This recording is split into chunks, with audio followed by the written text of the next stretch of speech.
First and foremost, I'd like to give all praise to Yahweh Ba'Hashem Yahushai, Ba'Hashem Rakal Kadash. Double honors to the elders and apostles of Great Millstone, who are teaching this truth with sincerity. And a shout out to Yakim that's going out in the four quarters of the earth proclaiming this truth. As we are seeing judgments pour out on Babylon the Great and the Amalekites, the least of their flock. Judgments are pouring out. I just got out of a traffic jam because of the fact that there was an accident, and it was like a 3-car collision. I saw the thing up close, Didn't see the actual accident happen, but I saw the wreckage of it. Truck was overturned, and there was a couple other vehicles, So, I was in that for at least 20 minutes before coming into downtown Reading, That was off of Highway 44. So, judgments are pouring out over the weekend. You already know about the eruptions in Hawaii, as well as the eruptions in France. So, judgments are poured out on this place, This place is about to be destroyed. And as you know, the Amalekites, the least of their flock, had just bombed Syria. Sorry about that.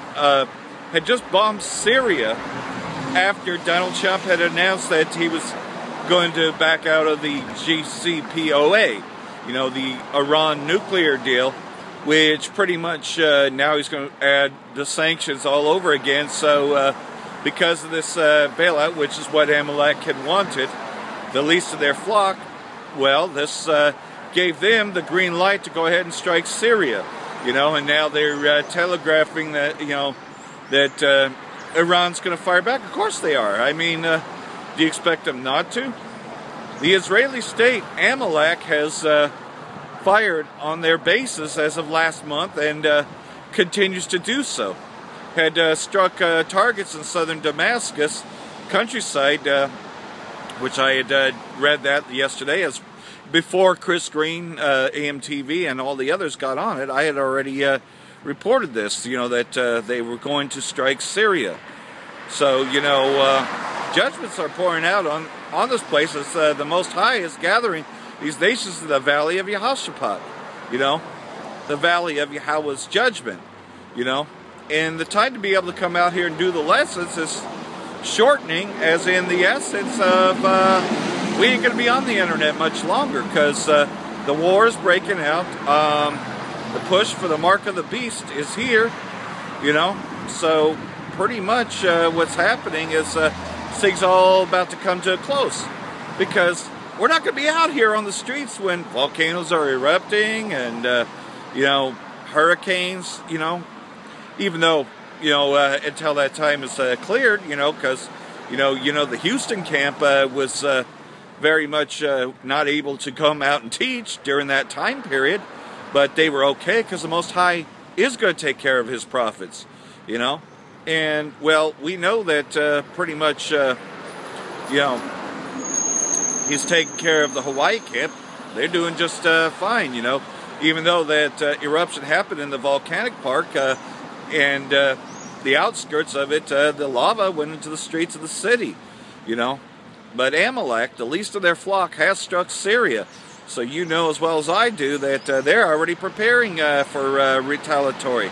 Of course, because that's what they wanted, to provocate this war.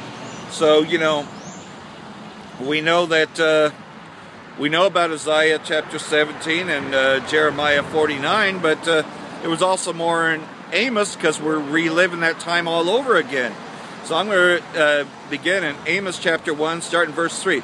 Thus saith Yahweh, for the transgressions of Damascus, and for I will not turn away the punishment thereof, because they have threshed Gilead with threshing instruments of iron, And so, right now the Most High is gathering all these nations in the valley of Yehoshaphat, and Syria is just a part of it. But I will send a fire in the house of Hazael, which shall devour the palaces of Ben-Hadad. And Ben-Hadad, you could pretty much put it into today's term, Ben-Hadad today would be Bashar al-Assad, all over again. I will break also the bar of Damascus, and cut off the inhabitant from the plain of Avon, and him that holdeth the scepter from the house of Eden, and the people of Syria shall go into captivity unto Kir, saith Yahweh.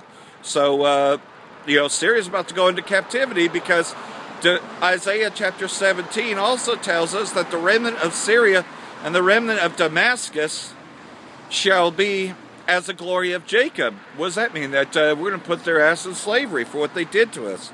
Thus saith Yahweh, for the transgressions of Gaza and for I will not turn away the punishment thereof, because they carried away captive the whole captivity to deliver them up to Edom, which is where we're at right now. These Edomites, these Amalekites. We're in the place of Edom. The high place of Idumea is right here in Babylon the Great, America.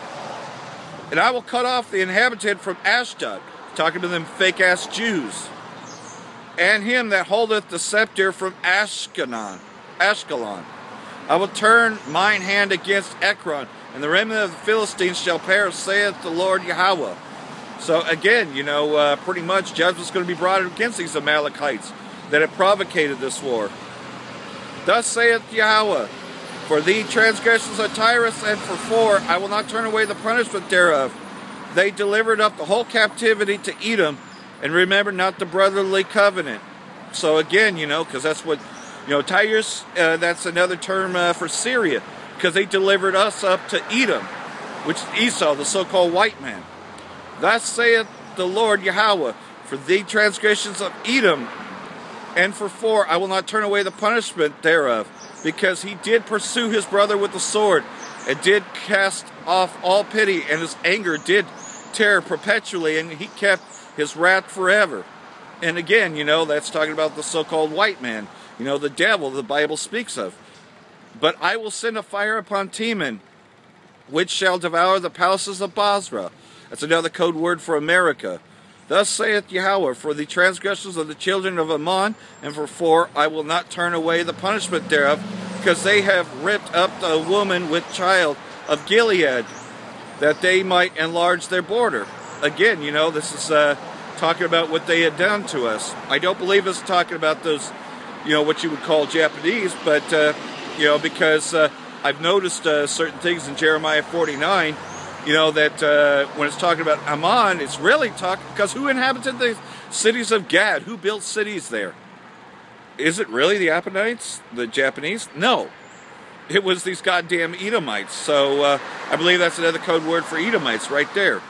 But I will kindle fire on the wall of Rabbah, and it shall devour the palaces thereof, with shouting in the day of battle, with a tempest in the day of the whirlwind. And their king shall go into the captivity, he and his princes together, saith Yahweh. So again, all these places are going into captivity. And they're at the very end of their kingdom. So, they're going to launch this war because it's the Most High that's hardened their heart to do this. Just like in Exodus, he hardened Pharaoh's heart to continue to pursue the children of Israel. And so the same thing is happening today. That they just will not leave Syria alone. They will not leave Iran alone. They will not leave Iraq alone. That they're gathered into these places because the 7 countries that they wanted to strike, they are doing so, And so this is going to lead to World War III, the thermonuclear destruction, as promised, And then after that, they're going to go into captivity for the 1,000 years. And then after the 1,000 years, they will eventually become the Valley of Hamongog, which is another term for the valley of unwalled villages shall be burnt up. So I hope this has been edifying. Until then, shalom.